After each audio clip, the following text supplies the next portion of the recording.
Hello everyone, welcome back to my channel. So today we will start with History of India 1500 to 1600. Unit number 1, Sources and Historiography. I noticed there was a lack of content available on this subject. So I took the initiative to fill that gap. Creating a single video takes significant time and effort. Best reward for my effort would be you subscribe to my channel. Now without further delay, let's dive in. Have a look at the syllabus and then we'll start. As you can see under Unit 1, first is overview of Persian literary traditions and second is vernacular literature, Braj भाषा और तेलुगु तमिल. ये दोनों topics हमारे लिए इसीलिए ज़रूरी है क्योंकि ये मेडिवल इंडिया की सोसाइटी, कल्चर, पॉलिटिक्स और इकोनॉमी के बारे में इंसाइट्स देते हैं. Now let's start with overview of Persian literary traditions. Persian literary tradition का रोल. मेडिवल इंडिया के पीरियड में पर्शियन लैंग्वेज को बहुत ज़्यादा इम्पोर्टेंस मिली. ये ना सिर्फ एडमिनिस्ट्रेशन की लैंग्वेज बनी बल्कि कल्चरल एक्सचेंजेस का एक स्ट्रॉन्ग मीडियम भी बन गई. जब दिल्ली सल्तनत इस्टेब्लिश हुआ और लेटर मुगल्स आए, पर्शियन लिटरेचर का गोल्डन एज स्टार्ट हुआ. Why Persian literature is important. पर्शियन में लिखी गई टेक्स्ट हमें रूल्स, कोड्स और एडमिनिस्ट्रेशन की वर्किंग के बारे में बताती है. ये सिर्फ एक हिस्टोरिकल रिकॉर्ड नहीं है बल्कि उस समय की सोसाइटी, रिलीजन और कल्चरल प्रैक्टिसेस का भी रिफ्लेक्शन है. की contributions of Persian literature. First, court histories. Persian में लिखी गई कोर्ट क्रॉनिकल्स हमें रूलर्स के गवर्नेंस, कैंपेन्स और अचीवमेंट्स के बारे में इंफॉर्मेशन देती है. कुछ मेजर एग्जाम्पल्स है. फर्स्ट, बाबुरनामा, ज़ाहिरुद्दीन बाबर. ये एक ऑटोबायोग्राफी थी जो इनिशियली चगताई टर्किक में लिखी गई थी लेकिन लेटर पर्शियन में ट्रांसलेट हुई. बाबर ने अपनी मिलिट्री कैंपेन्स, पर्सनल लाइफ और हिंदुस्तान के कल्चर और एनवायरनमेंट के बारे में लिखा. बाबुरनामा के थ्रू हमें एक आउटसाइडर के नज़रिए से मेडिवल इंडिया का कल्चरल और ज्योग्राफिकल व्यू मिला है. सेकेंड, अकबरनामा और एन ई अकबरी.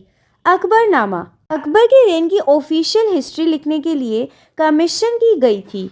इसमें अकबर के मिलिट्री कैंपेन्स और पॉलिटिकल स्ट्रैटेजीज को डॉक्यूमेंट किया गया है. एन ई अकबरी ये एक एडमिनिस्ट्रेटिव रिकॉर्ड है जो अकबर के रूल के टाइम का गवर्नेंस सिस्टम डिटेल में बताता है. ये टेक्स्ट उस समय की इकोनॉमी, ट्रेड और टैक्स सिस्टम के बारे में भी इंसाइट्स देता है. नाउ तुजूर ई जहांगीर. जहांगीर का ऑटोबायोग्राफी स्टाइल का एक टेक्स्ट है जो उनके पॉलिटिकल और पर्सनल एक्सपीरियंस को रिकॉर्ड करता है. Y important. ये क्रॉनिकल्स हमारे लिए एक डायरेक्ट विंडो है मेडिवल रूलर्स की थिंकिंग और पॉलिसी समझाने के लिए. Now second, Persian poetry and mysticism.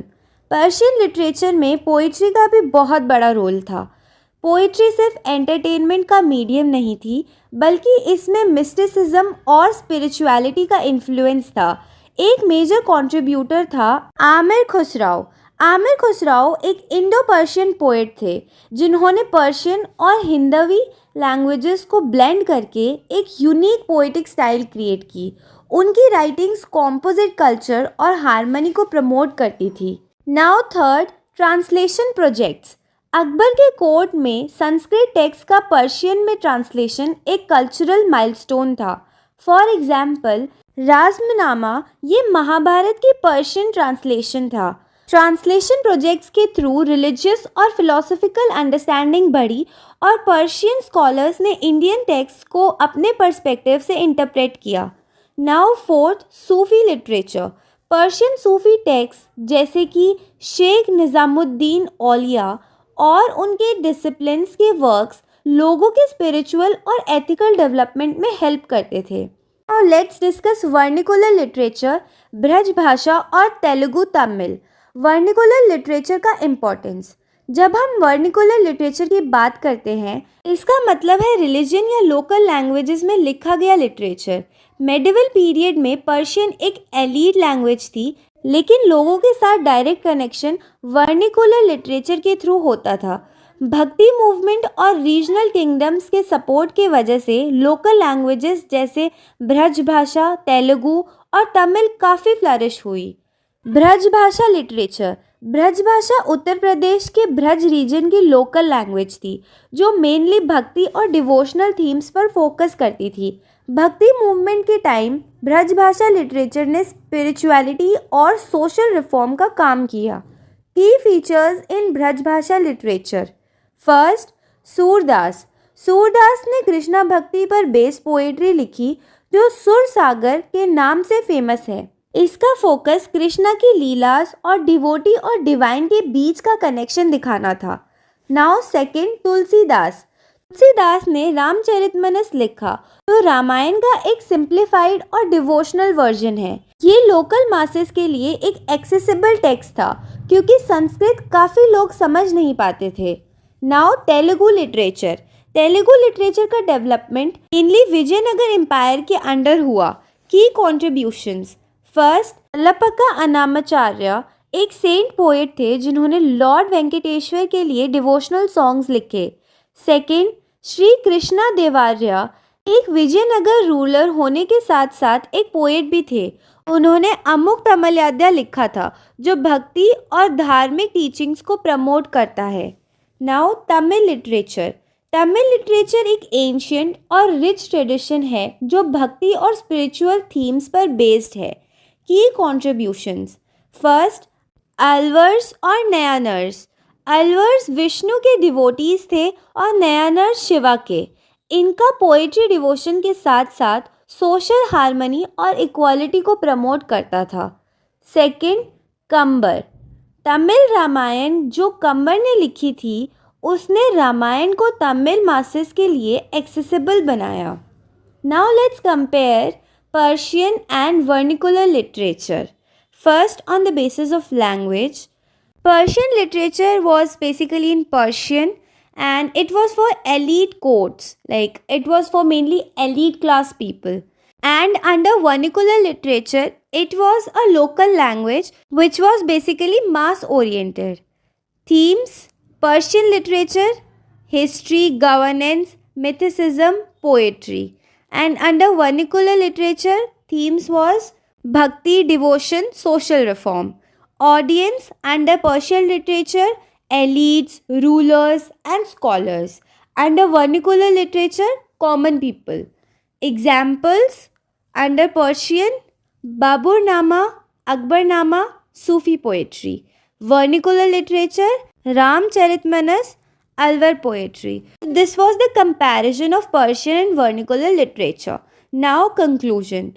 So हमने देखा कि पर्शियन लिटरेचर ट्रेडिशंस और वर्निकुलर लिटरेचर दोनों अपने अपने तरीके से इंडियन हिस्ट्री के इम्पॉर्टेंट सोर्सेज हैं। फर्स्ट, पर्शियन लिटरेचर रूलर्स और एलिट सोसाइटी के पर्सपेक्टिव को कैप्चर करता है। सेकेंड, वर्निकुलर लिटरेचर कॉमन लोगों के इमोशंस, बिलीव्स और कल्चरल डाइवर्सिटी को रिफ्लेक्ट करता है। So this video deals with the basics of your unit. I have not taken the topic into detail, so I request you guys to go in detail and read more. Also, I will provide PYQs so that you can practice them, and if required we can discuss the previous year questions as well. Also, I request you guys to tell me in comment section that which topic you need the video on, like which topic I have not covered in this unit, or is there anything which I should explain more? So guys, you tell me, I'll prepare a video on it. I hope this video was helpful to you. Don't forget to subscribe to my channel. Thank you. Hello everyone. Today we are going to talk about Unit 2, Political Formations and Institutions. This is an important topic, but before we dive into it, I would like to say something small. I work really hard to make these videos for you all, but many of you still don't subscribe. Your support truly matters. I kindly request you to subscribe and show your support, as it would be the greatest acknowledgement of my hard work and dedication. So without further delay, let's dive in. First, Mughal state. Role of military tactics and technology. Mughal empire का success काफ़ी हद तक उनकी superior military tactics और technology की वजह से possible हुआ। जब बाबर इंडिया आए तो उन्होंने अपने साथ गन पाउडर और आर्टिलरी इंट्रोड्यूस किया जो उस टाइम के लिए रेवोल्यूशनरी था।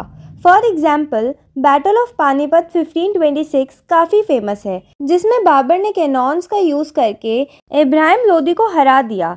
ये एक गेम चेंजर था क्योंकि इंडिया में पहली बार मॉडर्न वीपन्स का सिस्टमैटिक यूज़ देखने को मिला। मुगल्स की मिलिट्री डिसिप्लिन थी और वो फ्लैंकिंग मैन्यूअर्स और साइकोलॉजिकल वेयरफेयर जैसे एडवांसेस टेक्निक्स यूज़ करते थे। उनका कैवलरी सिस्टम भी बहुत स्ट्रॉन्ग था। हर सोल्जर को प्रॉपर ट्रेनिंग दी जाती थी और उन्होंने मैच लॉक गन्स का भी यूज़ शुरू किया, जो ट्रेडिशनल स्वर्ड्स और बोज से काफ़ी एडवांस था। Now changing notions of kingship. Mughals का रूल सिर्फ मिलिट्री पर ही डिपेंड नहीं था, उन्होंने अपने आप को एक डिवाइन इमेज के साथ प्रोजेक्ट किया। बाबर के बाद अकबर ने किंगशिप का कॉन्सेप्ट और ज़्यादा इंक्लूसिव बनाया। अकबर का बिलीव था कि एक किंग को सभी रिलीजन्स और कल्चर्स के लिए फेयर होना चाहिए। इसी वजह से उन्होंने सुल ई कुल पॉलिसी इंट्रोड्यूस की, जिसका मतलब है यूनिवर्सल टॉलरेंस। इसका एक एग्जाम्पल है उनका इबादत खाना, जहाँ सभी रिलीजन्स के स्कॉलर्स को इकट्ठे करके डिबेट्स करवाई जाती थी।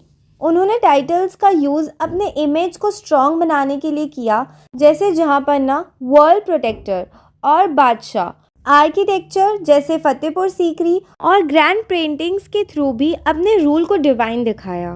नाउ इंस्टीट्यूशंस, मनसब, जागीर एंड लैंड रेवेन्यू सिस्टम। मनसब सिस्टम अकबर के टाइम पर एडमिनिस्ट्रेटिव और मिलिट्री सिस्टम को कंबाइन किया गया थ्रू मनसबदारी सिस्टम। मनसब का मतलब होता है रैंक या पोजीशन। हर ऑफिसर को एक रैंक दिया जाता था जो उनकी ड्यूटी और सैलरी डिसाइड करता था। इसमें 2 रैंक्स होती थी। फर्स्ट जाट, एक ऑफिसर की पर्सनल स्टेटस। सेकंड सवार, कितने सोल्जर्स या कैवलरी वो मेंटेन करेंगे। ये सिस्टम सेंट्रलाइज था और हर मनसबदार को स्टेट के अंडर काम करना पड़ता था।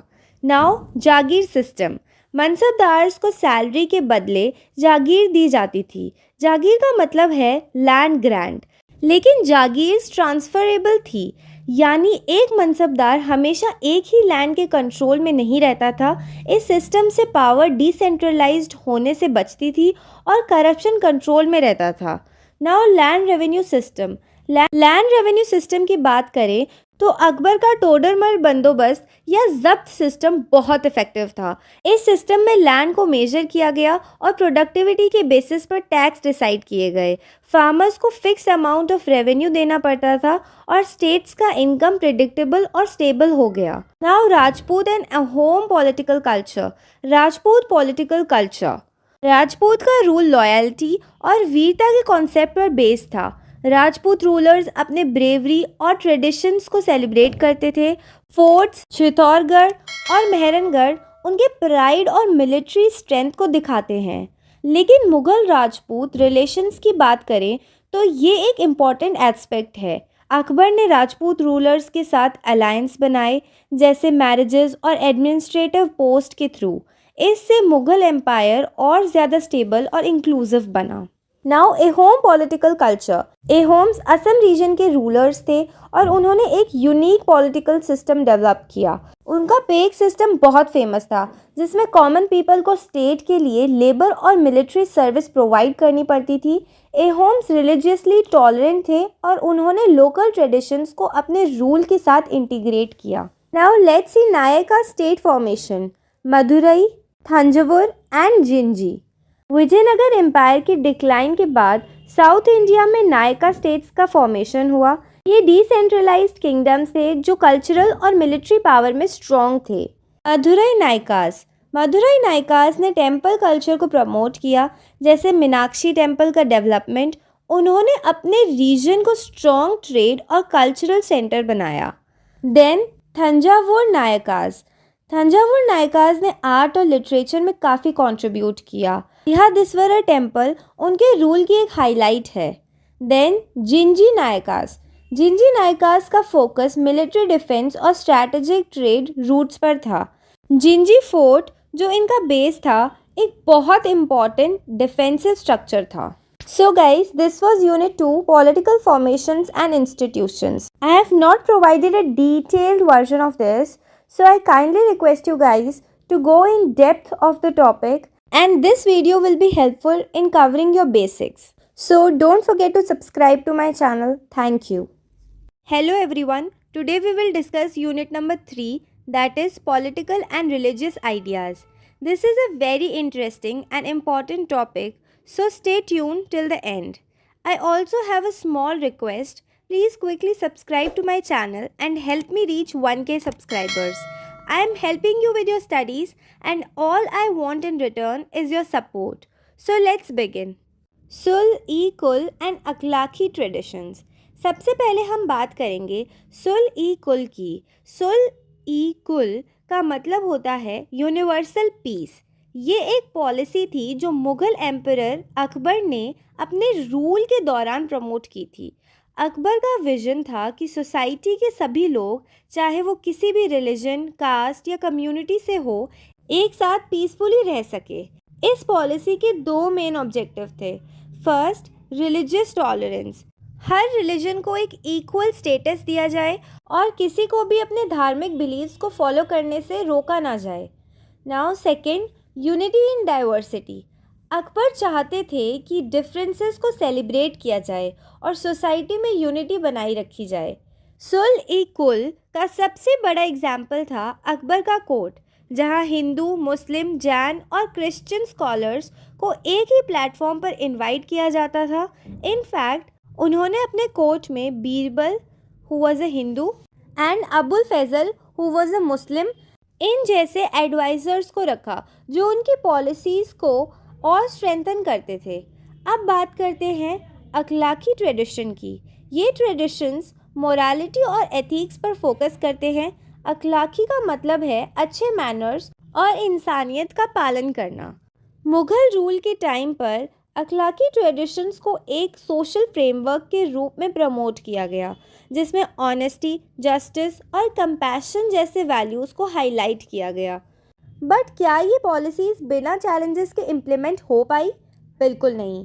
अकबर की सुल-ई-कुल पॉलिसी को कुछ ऑर्थोडॉक्स मुस्लिम उलेमा ने क्रिटिसाइज़ किया। उनका मानना था कि अकबर इस्लाम के फंडामेंटल प्रिंसिपल्स से कॉम्प्रोमाइज़ कर रहे हैं। सिमिलरली हिंदू ऑर्थोडॉक्सी को भी एक सर्टेन डिस्कम्फर्ट था, क्योंकि वो भी अपने रिलीजियस सुप्रीमेसी को लूज़ नहीं करना चाहते थे। नाउ वैष्णव भक्ति ट्रेडिशंस ऑफ नॉर्थ इंडिया। अब बात करते हैं वैष्णव भक्ति ट्रेडिशंस की। भक्ति मूवमेंट एक रिफॉर्मेटिव मूवमेंट था जो 12th सेंचुरी से शुरू हुआ और ग्रेजुअली नॉर्थ इंडिया में स्प्रेड हुआ। वैष्णव ट्रेडिशंस लॉर्ड विष्णु और उनके अवतार्स जैसे कि राम और कृष्णा की वर्शिप पर फोकस करते हैं। भक्ति मूवमेंट का मैसेज बहुत सिंपल और क्लियर था। भगवान की प्रेम भक्ति सबके लिए ओपन है। इस मूवमेंट ने कास्ट सिस्टम, जेंडर इनइक्वालिटी और रिचुअलिस्टिक प्रैक्टिसेस को चैलेंज किया। भक्ति सेंट्स का मानना था कि भगवान तक पहुंचने के लिए किसी प्रीस्ट की ज़रूरत नहीं है। सिंसेरिटी और ट्रू डिवोशन ही सब कुछ है। इस ट्रेडिशन के कुछ फेमस सेंट्स और उनका कंट्रीब्यूशन। फर्स्ट, सूरदास। कृष्णा की भक्ति पर बेस्ड उनके सोलफुल भजन्स लोगों में बहुत फेमस हुए। सेकेंड, तुलसीदास। उन्होंने रामचरितमानस लिखा, जो रामायण का एक सिंप्लीफाइड और डिवोशनल वर्जन है। थर्ड, मीराबाई। मीराबाई की कृष्णा भक्ति और उनके सेल्फ कंपोज्ड भजन्स उनके डिवोशन और स्ट्रगल का एक एग्जाम्पल हैं। ये मूवमेंट ने नॉर्थ इंडियन सोसाइटी में एक इंक्लूसिविटी का एनवायरनमेंट क्रिएट किया। भक्ति पोएट्स पे अपने पोम्स और भजन्स लोकल लैंग्वेजेस में लिखे, जिससे आम लोग भी कनेक्ट कर सकें। Now third, Shaivite tradition. Finally हम बात करेंगे शैवैत ट्रेडिशन की, जो लॉर्ड शिवा की वर्शिप पर आधारित है। शैविज्म इंडिया के ओल्डेस्ट रिलीजियस ट्रेडिशंस में से एक है, जो एंशिएंट टेक्स्ट जैसे वेदास और उपनिषद्स में भी मेंशन्ड है। शैविज्म के कुछ unique features. First, aesthetic practices. Shaivism self discipline और मेडिटेशन पर फोकस करता है। सेकेंड, शैवाइट सेंट्स जैसे अपर, संबंदर और बसावन्ना ने शिवा की भक्ति को प्रमोट किया और स्पिरिचुअल अपलिफ्टमेंट के लिए काम किया। Third, philosophy. शैविज्म के फिलॉसफीज़ काफ़ी डीप हैं, जैसे कि अद्वैता शैविज्म, जो यूनिटी ऑफ सोल और डिवाइन को प्रमोट करता है। शैविज्म के फॉलोअर्स एक डीप स्पिरिचुअल जर्नी में बिलीव करते हैं जिसमें कर्मा, मोक्ष और डिवोशन का बैलेंस मेंटेन किया जाता है। शिवा की वर्शिप के लिए टेम्पल्स जैसे काशी विश्वनाथ और केदारनाथ वर्ल्ड वाइड पॉपुलर है। Now conclusion.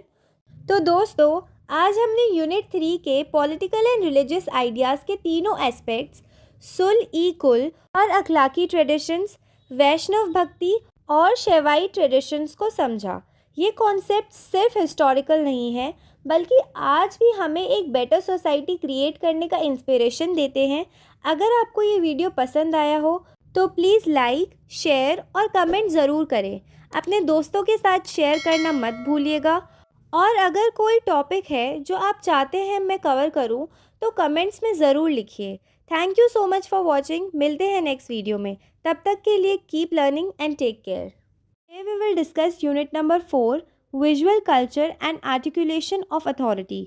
इस यूनिट में हम देखेंगे कि कैसे आर्किटेक्चर और आर्ट का यूज़ रूलर्स ने अपनी पावर, कल्चर और स्पिरिचुअल बिलीव्स को रिप्रेजेंट करने के लिए किया। बट बिफोर वी स्टार्ट, एक छोटी सी request, please subscribe to my channel and help me reach 1K subscribers. आपके एग्ज़ाम्स में आपकी हेल्प कर रही हूँ और मुझे बस आपका सपोर्ट चाहिए इन रिटर्न। तो let's get started. First, Fatehpur Sikri. सबसे पहले हम डिस्कस करेंगे फतेहपुर सीकरी के बारे में। ये एक प्लान्ड सिटी है जो मुग़ल एम्परर अकबर ने 1571 में बनाई थी। फतेहपुर सीकरी सिर्फ एक सिटी नहीं थी बल्कि अकबर के पॉलिटिकल विजन और स्पिरिचुअल बिलीव्स का एक फिजिकल मैनिफेस्टेशन थी। की features of Fatehpur Sikri. First, architectural blend. इस सिटी का आर्किटेक्चर मुग़ल, पर्शियन और इंडियन स्टाइल्स का कॉम्बिनेशन है जो अकबर के इंक्लूसिव पॉलिसीज़ को रिफ्लेक्ट करता है। रेड सैंडस्टोन का एक्सटेंसिव यूज़ एक यूनिक आइडेंटिटी देता है इस सिटी को। सेकंड, बुलंद दरवाज़ा। बुलंद दरवाज़ा जो फतेहपुर सीकरी का एंट्रेंस गेट है, अकबर की गुजरात विक्ट्री को कॉमेमोरेट करता है। ये गेट 54 मीटर्स हाई है और अथॉरिटी और पावर का एक स्ट्रॉन्ग सिंबल है। थर्ड, सलीम चिश्ती का दरगाह। इस दरगाह को अकबर ने सूफी सेंट शेख सालिम चिश्ती की मेमोरी में बनवाया था। अकबर का शेख सलीम चिश्ती पर बहुत स्ट्रॉन्ग फेथ था और उन्होंने ये स्पिरिचुअल साइट बनाकर अपने डिवोशन को रिप्रेजेंट किया। नाउ फोर्थ, दीवान ई आम और दीवान ई खास। दीवान ई आम पब्लिक मीटिंग्स के लिए था जहां अकबर अपने प्रजा के साथ डिस्कशंस करते थे। दीवान ई खास प्राइवेट मीटिंग्स के लिए था जहां पॉलिटिकल डिसीजंस लिए जाते थे। फिफ्थ, जोधा भाई पैलेस। ये पैलेस अकबर की राजपूत वाइफ के लिए बनवाया गया था और इसमें हिंदू और मुग़ल आर्किटेक्चरल एलिमेंट्स का ब्लेंड है। ये अकबर के सेक्युलर आउटलुक का एक एग्जाम्पल है। Now let's see what are the challenges. Fatehpur Sikri का एक major issue the water scarcity, जिस वजह से अकबर को ये सिटी अबैंडन करनी पड़ी। लेकिन ये सिटी अब भी एक आर्किटेक्चरल मार्वल और मुग़ल अथॉरिटी का रिप्रेजेंटेशन है। Second, Chittor fort. Next we discuss Chittor fort जो राजस्थान में मेवाड़ रीजन में लोकेटेड है। यह इंडिया का सबसे बड़ा फोर्ट है और सिसोदिया राजपूत्स की वेलोर और रेजिस्टेंस का एक लिविंग एग्जाम्पल है। Now historical significance. First, military importance. इस फोर्ट का डिज़ाइन डिफेंसिव आर्किटेक्चर के लिए फेमस है। फोर्ट के गेट्स जैसे रामपोल और पदल पोल एक स्ट्रॉन्ग बैरियर का काम करते थे। फोर्ट की वॉल्स काफ़ी थिक और हाई थी जो एनिमी अटैक्स को रोकती थी। Second, victory structures. विजय स्तंभ। इस टावर को राणा कुंभ ने बनवाया था विक्ट्री ओवर सल्तन ऑफ मालवा को कॉमेमोरेट करने के लिए। इसमें इंट्रिकेट कार्विंग्स और हिंदू डीटीज के स्कल्पचर्स हैं। सेकेंड, कीर्ति स्तंभ। इस टावर को जैन मर्चेंट ने बनवाया था जो जैनिज्म के प्रमोशन का एक एग्जाम्पल है। थर्ड, रानी पद्मिनी सैक्रिफाइस। इस फोर्ट से लिंक्ड है रानी पद्मिनी की कहानी जिन्होंने अपने ऑनर और प्राइड के लिए जोहार किया अलाउद्दीन खिलजी के अटैक के बाद। ये स्टोरी मेवाड़ का वेलोर और डिग्निटी को शोकेस करती है। Fourth, temples. चित्तौड़ फोर्ट के अंदर के टेम्पल्स हैं जैसे मीराबाई टेम्पल, जो मीराबाई की कृष्णा भक्ति को सिंबलाइज करता है। ये फोर्ट एक एग्जाम्पल है कि कैसे आर्किटेक्चर और मॉन्यूमेंट्स रूलर्स के ऑनर और लेगेसी को रिप्रेजेंट करते हैं। Third, temples and gopurams of the Nayakas. Meenakshi temple. अब हम डिस्कस करते हैं साउथ इंडिया के आइकॉनिक टेम्पल्स के बारे में, स्पेशली मीनाक्षी टेम्पल जो तमिलनाडु के मदुरई में लोकेटेड है। इस टेम्पल को नायका रूलर्स ने अपने रूल के टाइम पे डेवलप किया। Key features of Meenakshi temple. First, gopurams, temple towers. Temple के गोपुराम्स बहुत टॉल और कलरफुल हैं। हर गोपुराम इंट्रिकेटली कार्व्ड हैं और इनमें हिंदू माइथोलॉजी के सीन्स और डिटेल्स डिपेक्ट किए गए हैं। ये गोपुराम्स डोर्स से ही टेम्पल की स्पिरिचुअलिटी, अथॉरिटी और डिवाइन पावर्स को सिग्निफाई करते हैं। Second, 1000 pillared hall. इस हॉल का डिज़ाइन और कार्विंग्स नायका पीरियड की आर्किटेक्चरल एक्सीलेंस को रिप्रेजेंट करता है। हर पिलर पर डिटेल कार्विंग्स है जो हिंदू डीटीज़ और मिथिकल क्रिएचर्स को शो करते हैं। Third, cultural and political hub. Meenakshi temple सिर्फ एक रिलीजियस साइट नहीं बल्कि नायका रूलर्स के लिए एक पॉलिटिकल सेंटर भी था। यहाँ फेस्टिवल्स और कल्चरल इवेंट्स होती थी जो उनकी अथॉरिटी को स्ट्रेंथन करते थे। नायका रूलर्स ने टेम्पल पैट्रोनेज के थ्रू अपनी पावर को लेजिटिमाइज किया। Fourth, sacred shrines. इस टेम्पल में 2 मेन श्राइन्स है, Meenakshi who is goddess Parvati और सुंदरेश्वर लॉर्ड शिवा। इनका यूनियन डिवाइन पावर और प्रोस्पेरिटी को रिप्रेजेंट करता है। मीनाक्षी टेम्पल एक परफेक्ट एग्जाम्पल है कि कैसे रिलीजियस स्ट्रक्चर्स को स्पिरिचुअल के साथ पॉलिटिकल अथॉरिटी स्टैब्लिश करने के लिए यूज़ किया गया। Now conclusion. तो दोस्तों, आज हमने यूनिट 4 के टॉपिक्स फतेहपुर सीकरी, चित्तौड़ फोर्ट और मीनाक्षी टेम्पल को समझा। हर एक मॉन्यूमेंट अपने समय की पावर, कल्चर और विजन का रिप्रेजेंटेशन है। ये मॉन्यूमेंट सिर्फ आर्किटेक्चरल वंडर्स नहीं है बल्कि एक हिस्टोरिकल लीगेसी भी है जो हमें रूलर्स के आइडियोलॉजीज़ और प्रायोरिटीज़ के बारे में सिखाते हैं। अगर आपको ये वीडियो पसंद आई हो तो प्लीज़ लाइक करें, शेयर करें और कमेंट्स में अपना फीडबैक ज़रूर दें। और अगर कोई टॉपिक है जो आप चाहते हैं कि मैं कवर करूं तो नीचे मेंशन करें। Thank you so much for watching.